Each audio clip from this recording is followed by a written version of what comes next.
no lo puedo comprometer con las expresiones que yo manifieste en este momento y serán eminentemente a título personal, porque sería muy aventurado hablar por él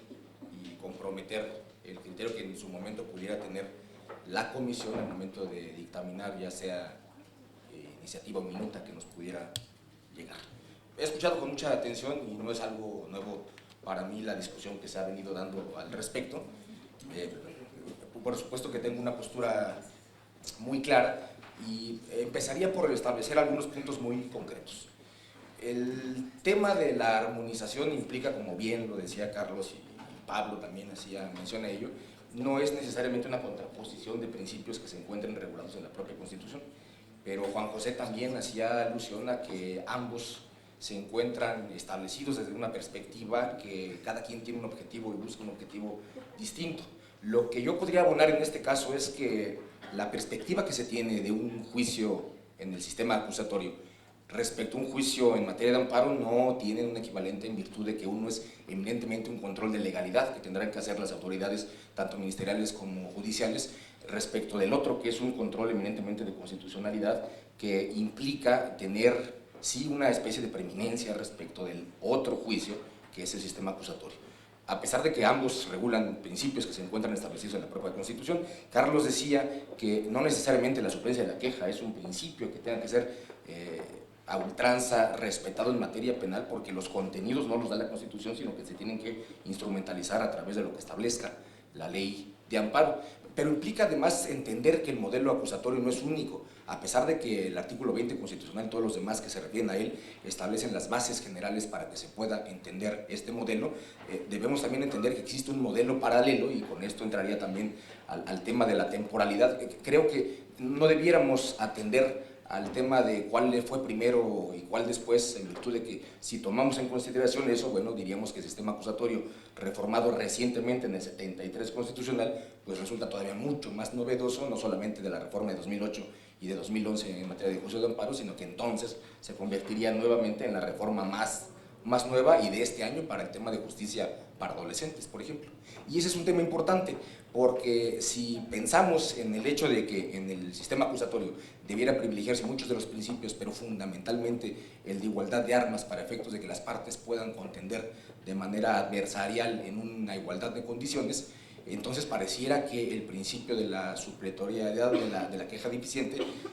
podría resquebrajar o invadir este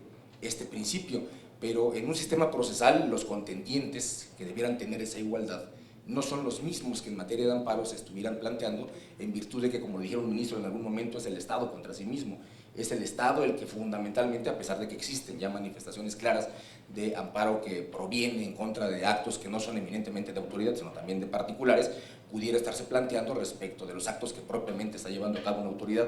fundamentalmente la judicial, respecto de un control que se pudiera dar a través de un modelo constitucional, no nada más procedimental. Pero si tomamos en consideración además la perspectiva que se tiene desde la propia Constitución de la víctima, que en términos generales lo que dice la Constitución, la Ley General de Víctimas y la jurisprudencia que se ha venido asentando respecto a que tiene también la igualdad de derechos procesales que debiera tener el procesado, entendido por supuesto bajo una perspectiva distinta, pero en igualdad de circunstancias, diríamos entonces que la suplencia no tendría que ser solamente para efectos de lo que se señalara respecto al imputado, sino también respecto de la víctima, y sobre todo en términos de la intervención de víctimas o imputados que sean menores de edad,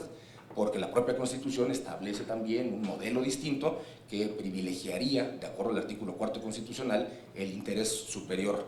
del niño, en este caso del adolescente. ¿Cómo hacer compatible entonces todo esto? Bueno, ya han habido esfuerzos importantes de tribunales colegiados y de la propia Corte para señalar que la Constitución me parece un esfuerzo más artificial por tratar de señalar que la Constitución no se puede contravenir o no se puede contraponer con ella misma para efectos de no poder darle pie a control de constitucionalidad respecto de preceptos de la propia Constitución. Y lo que se ha dicho es que se tiene que entender la Constitución de manera armónica, pero entenderla de manera armónica cuando tenemos una institución como la del amparo, con estas condiciones que establece cierta ventaja a favor del desprotegido que la autoridad pudiera considerar como tal, y no solamente es el imputado, también puede ser la víctima, o también pueden ser grupos indígenas, o puede ser el menor de edad en cualquiera de sus calidades, implicaría sí necesariamente una posible distorsión entre los principios que están establecidos en la propia Constitución. Se tiene que armonizar de tal manera que no sean contradictorios, sino compatibles. Sucede exactamente lo mismo en materia del sistema acusatorio cuando se habla de procesos de cualquier nivel en materia de delincuencia organizada, que se establecen ciertas restricciones en la propia Constitución y que se deben entender como restricciones a los principios generales que establece la propia Constitución, y se tiene que hacer un esfuerzo de armonización. Creo que lo que se hizo en esos términos abona, pero no es concluyente en términos de que las reformas a la Ley Federal contra la Delincuencia Organizada distan todavía mucho de establecer una armonización tal y como lo establece la propia Constitución para efectos de privilegiar los principios generales y solamente establecer restricciones en materia de lo que específicamente dice la propia Constitución. La reforma que se pudiera plantear en términos de amparo tendría que ser exactamente igual. Tendría que ser de tal naturaleza que planteara la posibilidad de ser verdaderamente compatibles con los principios que se establecen en esta propia Constitución: celeridad, continuidad, inmediación. Verdaderamente entran en conflicto o no con la institución del amparo, que más allá de un recurso es verdaderamente un juicio, y que es un juicio que se encuentra diseñado de tal forma que implica de cierta manera la preeminencia respecto de los otros controles de legalidad, que implicaría necesariamente una especie de jerarquización no reconocida de manera expresa por la propia ley o la Constitución, pero que sí se sitúa como un modelo que se encuentra por encima del control de legalidad. El hecho de que eso sea así no significa que el juicio de amparo sea inamovible y que no se puedan modificar ciertas circunstancias que permitan a la autoridad valorar de una manera distinta la actuación de otro tipo de autoridades para efectos de que se corrijan este tipo de defectos. El problema es cuando regresamos, como decía bien Carlos, a etapas muy preliminares, muy previas a la resolución de un juicio en virtud de que el juez de amparo determinó que existían violaciones procedimentales y por lo tanto tendría que existir una reposición.